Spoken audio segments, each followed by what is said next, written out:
আমরা বিএনপি সরকারকে সহযোগিতা করতে চাই, কারণ বর্তমান প্রেসিডেন্ট তারেক রহমান সাহেব তিনি খুব পজিটিভ কাজ করছেন, ভালো ভালো কাজ করছেন।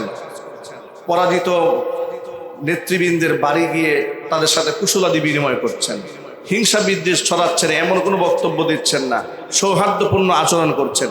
এত পজিটিভ আমলের মধ্যে দলের কোনো নেতাকর্মী যদি ইসলাম বিরোধী কিংবা নাস্তিকদেরকে লালন পালন করার মতো সিদ্ধান্ত গ্রহণ করেন, তাহলে তো তিনি সবার আগে জনাব তারেক রহমানের জনপ্রিয়তাটাকেই সবার আগে নষ্ট করে দিবেন। কথা ঠিক না ঠিক জোরে বলেন। আমাদের বার্তা বড় স্পষ্ট, আমরা বাংলাদেশের কোনো সরকারের মুখালেফ হতে চাইনি। আমরা সবসময় তাদেরকে মুসলি হয়েছি, হিতাকাঙ্ক্ষী হয়ে পরামর্শ দিয়েছি। হিতে বিপরীত তারা আমাদের পরামর্শ গ্রহণ না করে তারা আমাদেরকে ভিকটিম বানিয়েছে, তারা আমাদেরকে ভিলেন বানিয়েছে, তারা আমাদেরকে জেল দিয়েছে, জরিমানা করেছে, কষ্ট দিয়েছে, দেশান্তরিত করেছে। জনাব মাননীয় প্রধানমন্ত্রী তারেক রহমান সাহেবকে বলতে চায়, আপনার বাবা অত্যন্ত জনপ্রিয়ভাবে দুনিয়া থেকে বিদায় হয়েছেন। লক্ষ লক্ষ মানুষ অশ্রুসিক্ত নয়নে আপনার বাবাকে বিদায় দিয়েছে। আপনার মা দেশনেত্রী বেগম খালেদা জিয়া লক্ষ লক্ষ মানুষের অশ্রুসিক্ত নয়নে তাকে বিদায় দিয়েছে। বাংলাদেশের সর্বকালের সর্বসেরা জানাজা আপনার মা উপহার পেয়েছে। সুতরাং আমরাও চাই আপনি আপনার বাবা এবং মায়ের পথে হাঁটবেন, আপনি খুনি হাসিনার পথে হাঁটবেন না। কিন্তু আপনার এমপি এবং মন্ত্রীরা মাঝে মাঝে ইদানিং এমন এমন কথা বলতে শুরু করেছে। দুদিন হয় নাই ক্ষমতায় এসেছে, এই মুফাকে, নাস্তিক মুফাকে দেখলাম বাংলাদেশে নিয়ে আশ্রয় দিয়েছে। এরপরে নাস্তিক মুফা কিশোরগঞ্জের সেই বিতর্কিত এমপি নুরা পাগলা যাকে বলা হয়, কি পাগলা, ফজা পাগলা না, হ্যাঁ ফজু পাগলা যাকে বলা হয়, আমি দুঃখিত তাকে ফজু পাগলা বলাতে। আল্লাহর কসম, কোনো ব্যক্তিকে হেয় করা মসজিদের মিম্বার থেকে আমাদের উদ্দেশ্য নয়, কিন্তু এই ব্যক্তিকে আমি ফজু পাগলা বলতে বাধ্য হলাম এই জন্য, সে বলেছিল যে মায়েরা তোমরা কোনো আলেম সন্তান গর্ভে ধারণ করবে না, কোনো আলেমের বাচ্চা তোমরা গর্ভে ধারণ করবে না। এমন ধৃষ্টতাপূর্ণ কথাবার্তা যে লোকটা বলেছে তাকে ফজু পাগলা বলতে আমরা বাধ্য হলাম। কথা ঠিক নেবে ঠিক। এই জাতির কপাল খারাপ, এই ধরনের লোক নির্বাচনে পাশ করে কিভাবে আমার মাথায় ধরে না। মনে রাখবেন, আল্লাহ জিব্রাইল পাঠিয়ে আমাদের সমাজ ঠিক করবে না।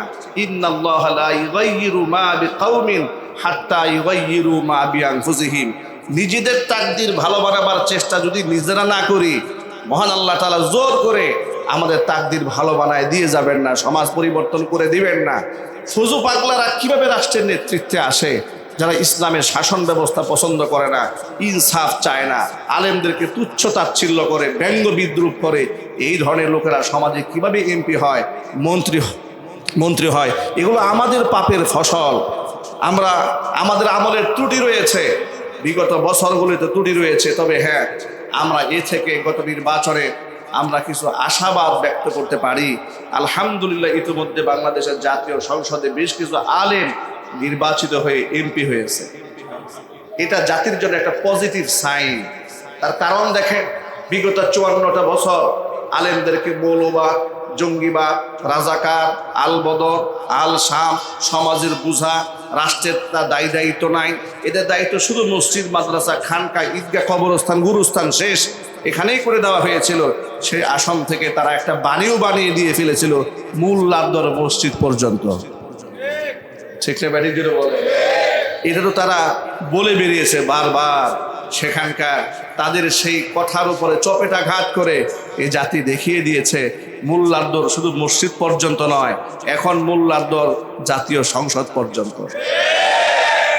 শুধুমাত্র জাতীয় সংসদ পর্যন্তই নয়, মোল্লার দর আল্লাহর জান্নাত পর্যন্ত। ঠিক কিনা বলেন? যেখানে আলেমরা এমপি হয়েছে সেখানে অভাবনীয় পরিবর্তন সাধিত শুরু হয়েছে। পবিত্র মাহে রমজানুল মুবারকের প্রতি মুহূর্তের ফজিলত আল্লাহ পাক আমাদের জিন্দেগিতে দান করুন। রমজানুল মুবারক নিজেকে শুধরানোর জন্য এসেছে।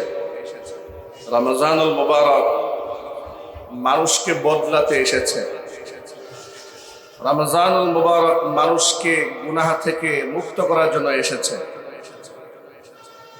রমজান মাস আসার 2 মাস আগে থেকেই নবী করিম সাল্লাল্লাহু আলাইহি ওয়াসাল্লাম আল্লাহর কাছে দোয়া করতেন রমজান পাওয়ার জন্য। এই কথা বলে আল্লাহুম্মা বারিক লানা ফি রজব ওয়া শাবান ওয়া বাল্লিগনা রমাদান, হে আল্লাহ রজবে শাবানে আমাদেরকে বারাকা দান করো, রমজান পর্যন্ত আমাদের পৌঁছে দাও।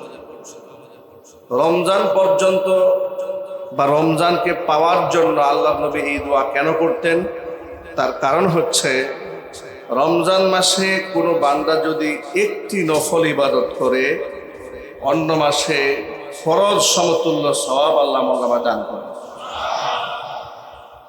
রমাদানুল মুবারকে কোনো বান্দা যদি একটি ফরজ ইবাদত করে অন্য মাসে 70টি ফরজের সমতুল্য সওয়াব আল্লাহ বান্দার আমলনামায় দান করেন। 11 মাস ধরে জান্নাতকে ফেরেশতাদের মাধ্যমে সুসজ্জিত করা হয়। 11 মাস ধরে রমজান যখন আসে জান্নাতের সবগুলি দরজা আল্লাহ উন্মুক্ত করে দেন, জাহান্নামের দরজাগুলো আল্লাহ বন্ধ করে দেন। শয়তানকে শৃঙ্খলে আবদ্ধ করা হয়। শয়তান নতুন করে মানুষকে ধোঁকা দিতে পারে না। এখন প্রশ্ন আসতে পারে, শয়তান যদি শৃঙ্খলে আবদ্ধ হয়, মানুষকে ধোঁকা দিতে না পারে, রমজান মাসেও তো মানুষ সুদের ব্যবসা করে, মিথ্যা কথা বলে, জেনা ব্যভিচার করে, খুন করে, মানুষকে ধোঁকা দেয়, প্রতারণা করে, এই অন্যায়গুলো মানুষ কিভাবে করে? এই কথার 2টো ব্যাখ্যা রয়েছে। একটা ব্যাখ্যা হচ্ছে 11 মাস ধরে শয়তান তাকে এই পরিমাণ ওয়াসওয়াসা দিয়েছে, তাকে অপকর্মে এতটা অভ্যস্ত করে তুলেছে যে রমজান আসার পরে নতুন করে ওয়াসওয়াসার কোনো প্রয়োজন হয় না। ওই যে আগে যে মেশিন ঘুরিয়েছে ওই ঘোরানোতে সে 1 মাস চলতে থাকে। এটা হচ্ছে একটা ব্যাখ্যা। আরেকটা ব্যাখ্যা হচ্ছে রমজানুল মুবারকে সুলসিলাতি শায়াতিন, শয়তানের শৃঙ্খলে আবদ্ধ করা হয়েছে, কিন্তু শাহওয়াতুন নফস, মানুষের নফসের মধ্যে কোনো শিকল লাগানো হয় নাই। নিঃসন্দেহে আপনারা জানেন পৃথিবীর সকল সৃষ্টির সেরা সৃষ্টি মানুষ, আশরাফুল মাখলুকাত আদম আলাইহিস সালাতু ওয়াস সালামকে আল্লাহ পাক যখন সৃজন করলেন, সৃষ্টি করলেন, ফেরেশতা কুলকে বললেন তাকে সিজদা দেওয়ার জন্য। সকলেই সিজদা দিয়েছে, সিজদা দেয় নাই ইবলিস। ইবলিস, প্রশ্ন হচ্ছে ইবলিস তো তামাম দুনিয়ার সকলকে ধোঁকা দেয়, তো ইবলিসকে ধোঁকা দিল কে? এই প্রশ্নের জবাব যদি পেয়ে যান তাহলে রমজানে মানুষ মিথ্যা কথা কেন বলে তার জবাবটাও পেয়ে যাবে। তামাম পৃথিবীর মানুষদেরকে ধোঁকা দেয় শয়তান। কে ধোঁকা দেয়? শয়তান যে আদমকে সিজদা দিল না, তাকে ধোঁকা দিল কে? তাকে ধোঁকা দিয়েছে তার নফস। কে ধোঁকা দিয়েছে? নফস। এটা বড় ভয়ঙ্কর। এই জন্য কোরআন মাজিদে বহু জায়গার মধ্যে আল্লাহ পাক বলেছেন কদ আফলাহা মান যাক্কাহা, নফসকে যে পবিত্র করেছে সে সফল হয়েছে। কদ আফলাহা মান তাযাক্কা, যে ব্যক্তি আত্মশুদ্ধি করেছে সেই ব্যক্তি পবিত্র, সেই ব্যক্তি সফল কাম হয়েছে। কোরআন মাজিদে আল্লাহ সুবহানাহু ওয়া তাআলা নবী করিম সাল্লাল্লাহু আলাইহি ওয়াসাল্লাম এই পৃথিবীতে আগমনের মিশন সম্পর্কে সংক্ষিপ্ত বর্ণনা দিতে গিয়ে সূরা বাকারার মধ্যে বলেছেন যে আমার নবী মৌলিক 4টি কাজ করবে। সে 4টা কাজের মধ্যে গুরুত্বপূর্ণ একটা কাজ হচ্ছে ইউজাক্কিহিম, তাদেরকে আত্মশুদ্ধি করবে, এদের অন্তরটাকে পাক বানাবে। সুবহানাল্লাহ বলেন।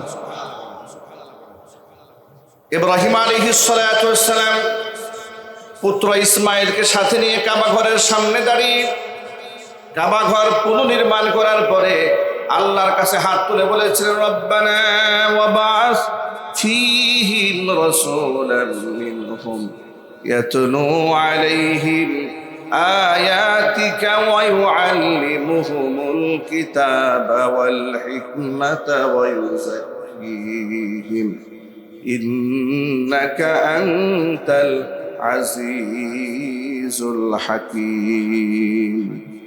আল্লাহ তাআলা আমার পুত্র ইসমাইলের বংশধরের ভেতর থেকে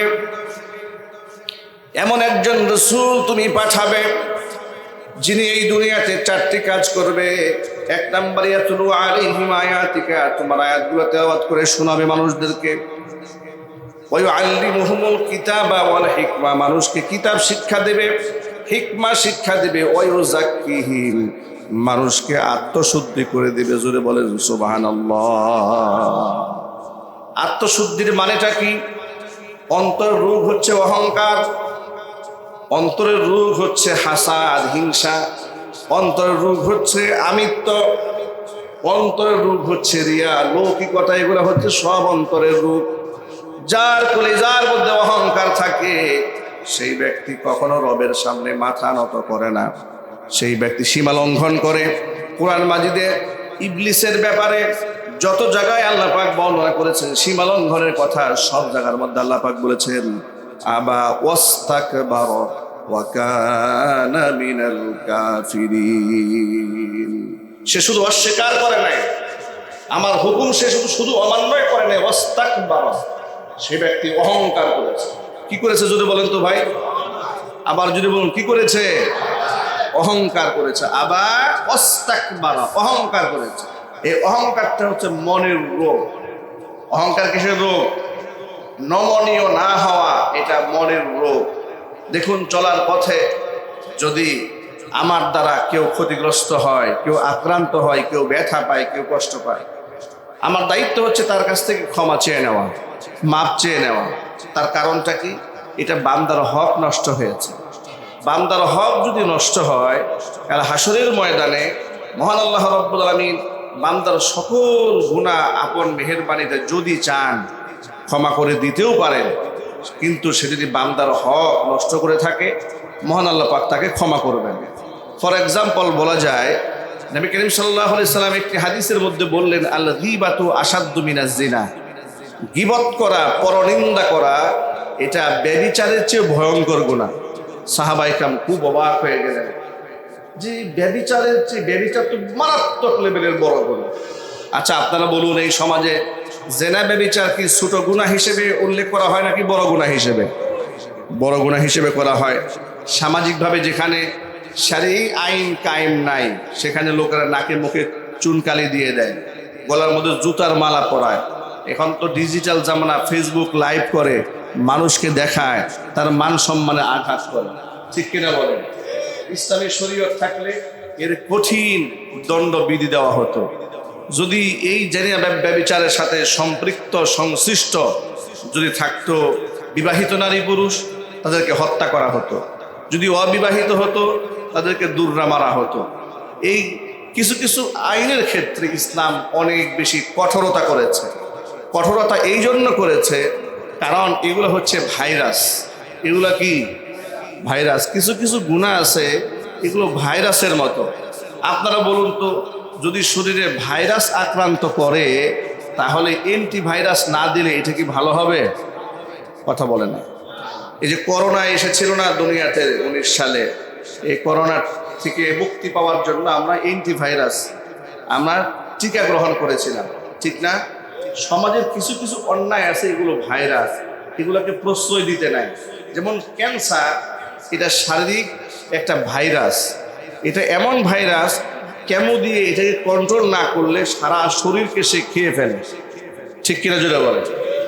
সমাজের মধ্যে জেনা ব্যভিচারটা একটা ভাইরাসের মতো রোগে আক্রান্ত। এটা একটা রোগ, এটা এমন একটা রোগ, এটাকে যদি অ্যান্টিভাইরাস মানে কঠিন একটা প্রতিষেধক যদি দেওয়া না হয়, আজকে এখানে ব্যভিচার হয়েছে, কালকে সেখানে হবে, পরশু অমুক জায়গায় হবে, তরশু অমুক জায়গায় হবে।